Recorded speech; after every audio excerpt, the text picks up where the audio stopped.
This is what just blows my mind. But so let me start with Tish James. Today at 11, she was to be in her plea because the president sicked his people on her and looked at a mortgage document that alleged that she put a second home, got a mortgage for a second home. And he claims it's an income property. I was reading today where I think her niece or grandniece is living in the property, and she doesn't collect rent.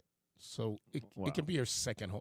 Like, this is what just blows my mind. But she can have a second home and have somebody in her home. Yeah. So that's what this case is, just so that you all know. And so now she has to go in and enter a plea like a criminal, like a accused criminal. She literally, all of these folks who call me everybody, literally they could get locked up if the judge decided and set bail.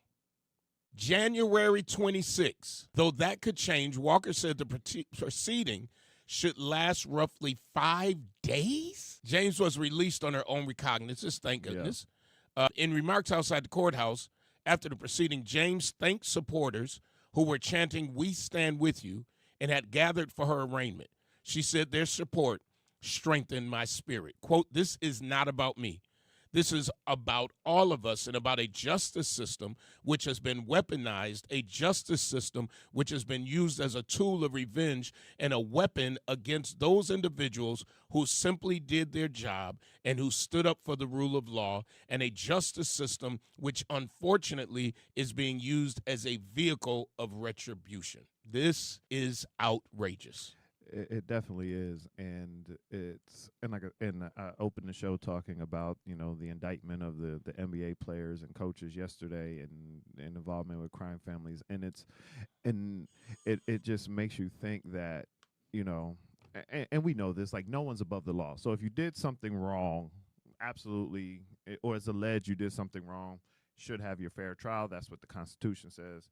So that is not what we're arguing. We're arguing the personal agendas and the personal attacks, and like this would never go to somebody's trial and be front page news and international news. If anything, it'd be like, hey, the bank would call you and be like, hey, we found out, and you just handled it. It would be a phone call, not a federal trial.